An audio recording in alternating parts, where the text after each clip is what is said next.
Willkommen, bienvenue, welcome one and all to another live stream. I am very proud to say I'm joined in the virtual studio by Deborah of Speech Designer. Speech Designer, a mechanism, a process, if you will, to make sure that your diction, your ability to communicate in English is that much more enhanced and improved. Deborah, welcome once again to the studio. Thank you so much. Thanks for having me back. I'm very happy to be here. Oh, well, it's a pleasure. I mean, we were talking last time, I believe, and I think it would probably be as well if you did a swift recap of that.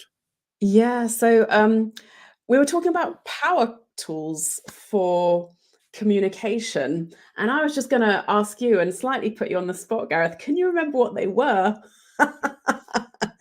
Or is that a bit cheeky of me to... It's not so much cheeky. I've done 27 live streams since then, so I'm afraid it is putting me on the spot. My brain is not up to the task, for which I apologize. Well, I had 4 power tools, and so when it comes to communication, it's just so important that your pronunciation and enunciation, yes, exactly, that you actually are able to help your audience understand and eliminate all those having to repeat yourself or misunderstandings.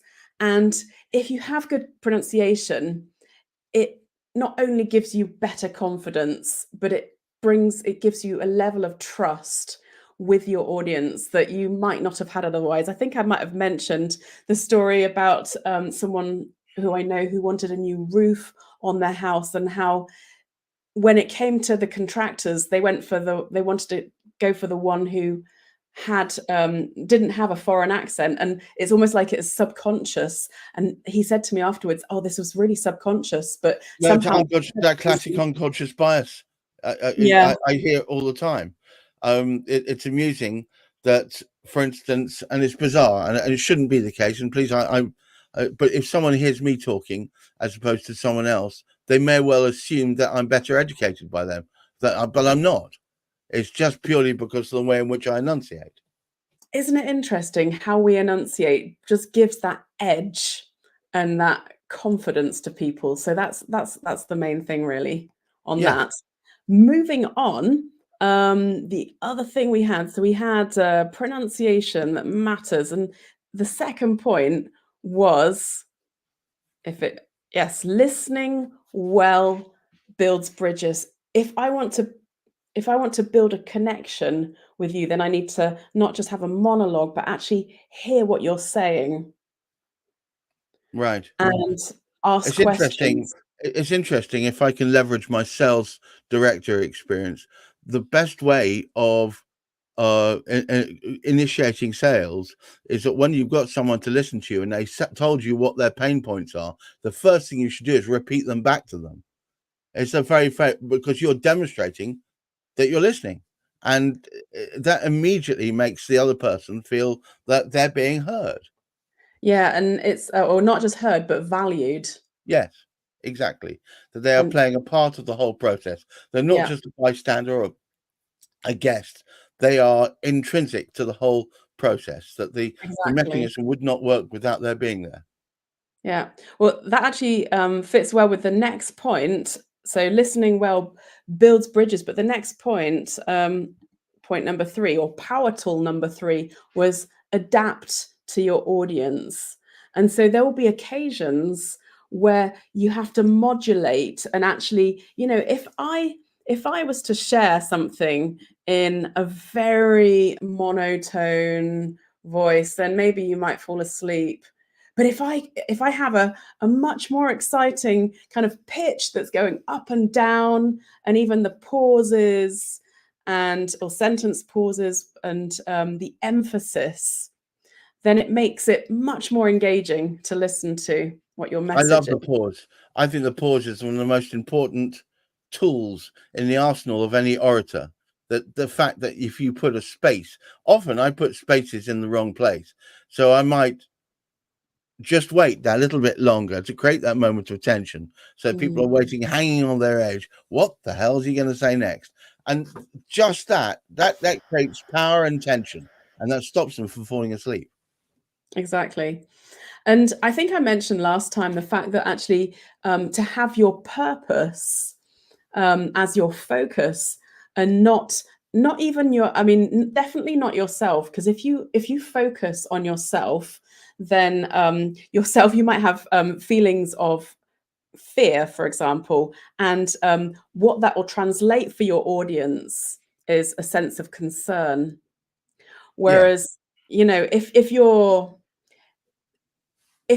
emphasis is on your purpose, then you have conviction, you have clarity, and that hopefully for you converts to conversion for sales. But even if you were like focusing on the audience, for example, if you focus on the audience too much, then you might have inside of yourself like a feeling of compassion, and that certainly does build the connection.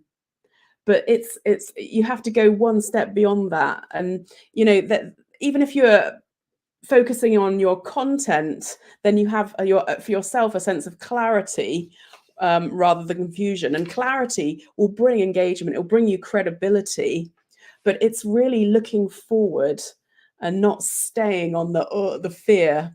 If you rely on your intuition too much, then people might, or you might feel a bit confused because you don't have that straight line of thought, because some people jump into presentations completely unprepared, Yeah. and that can give you a sense of confusion. But if I mean, you don't, there's some people that can do that quite successfully, but for most people, if you jump in without any pre-preparedness, it can be almost certain doom.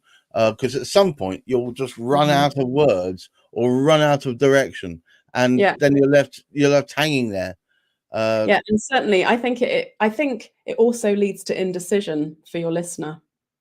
Well, yes, of course, because if Well, you that don't can sound happen. like you believe in yourself, how are they gonna believe in you? Yeah, yeah, And there's that's nothing to exactly. make people feel more uncertain than if you feel like you've run out. Then apparently you've run out of words to describe the very topic you wanted to talk to them about. Yeah.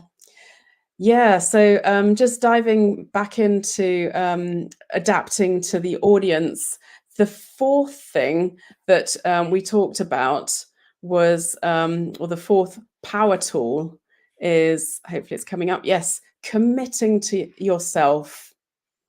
Absolutely believing in yourself, having a growth mindset, and committing to yourself to learning at a subconscious level.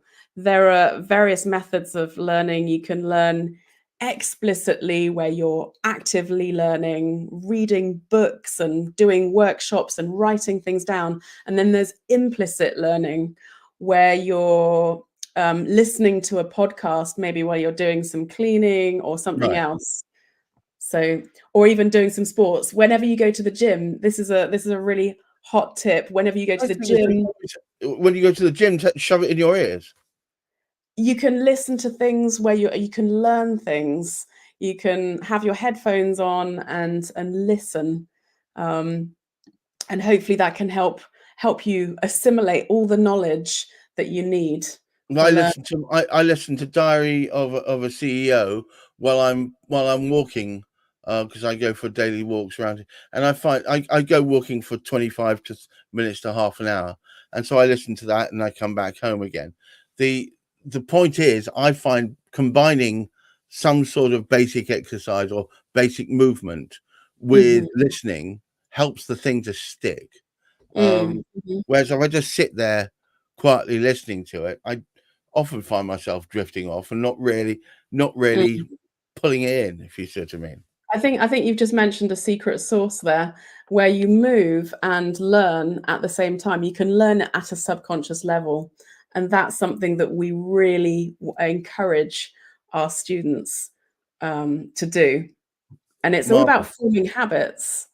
Yes. Have Yes. you read that book, Atomic Habits by James Clear? I'm afraid I haven't. It's, it's a I fantastic tend book. to only I tend to only read books by having listened to them on Audible, I'm afraid, and I haven't yet got that one. I think Um, Many people have read this, and it's really helpful. It talks about how if you marry the habit and the skill that you want to learn together and make it not too difficult and have it as something, or make it seem easy, then it makes the learning better or The quicker. easier it is for you to intake the information you're trying to learn, the easier it's going to be to sit in there in the first place. And as I said, and if you combine that with something basic and repetitive. So the other thing I do, we have a dishwasher, but every so often I wash up a bowl worth of dishes because I with the earphones on, listening to something. Mhm, So I listen to audiobooks that way because I mhm, find it just I enjoy the experience more. Something mm, repetitive, something that I'm involved in, so I'm not drifting off somewhere or whatever, and I can focus on the words.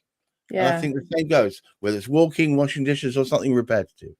Yeah, I try and not to take my phone out with me when I go walking, and when I go for walks, I wanna just have complete downtime sometimes. You know, there is that side of, okay, let's not fill our brains with too much information and make sure that we do actually take that leisure time and take that space Right. for our hearts. I almost think of our heart as an organ that breathes and needs space in order um, to gain more, and it's the whole less is more. And it's Yeah, funny, it's I haven't funny, achieved isn't that it? yet, I'm afraid. Shoving them in my ears is one of the few things I can do when I'm out and about. But yeah, I think you're probably right. You think we do need to have that space where your brain can sort of stop focusing on something and it can just float a little. Mm. Yeah, because one thing is ironic, but one thing I wanted to highlight today is the fact that anyone joining our program from March onwards will get a personalized and customized app, customized specifically to the individual for your Wow. learning journey. And so I'm so excited about this because I know this is going to absolutely accelerate our customers' ability to learn quicker.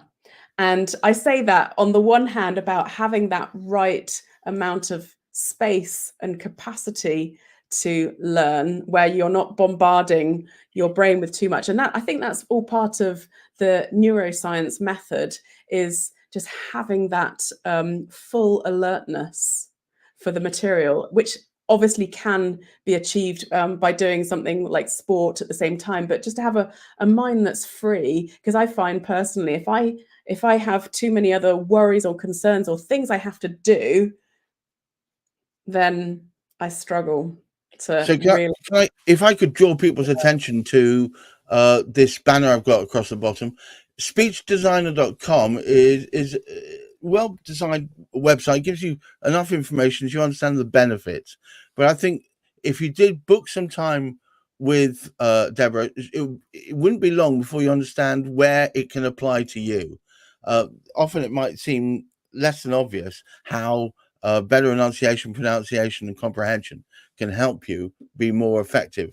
But I'm telling you now that within sales, it can be imperative that you make sure that you're well understood, and that what not only that, but you're understood, and they can communicate with you effectively as well. So I would say go and visit speechdesign.com. When is this new app going to be available to the masses, dear So Deborah?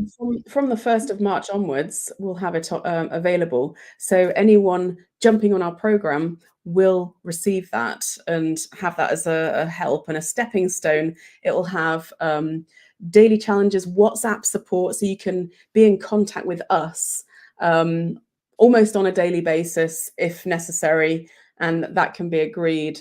And just to help you excel in whatever your presentation needs are, pronunciation needs, and help you in your communication. So, look, it only remains for me to say, look, thank you so much for spending time with me today, Deborah. I think it's good to reaffirm to anyone listening that the way in which you say something is almost, I would say, perhaps more important than what you say. You may have got your content down to a T, but if you're boring people's pants off, or if they're not taking in the information you give, then you're wasting each other's time. Deborah, I look forward to talking to you next week. But until then, I thank you, listeners, for tuning in, and I wish all of you a successful week and, of course, good mental health. Bye bye now.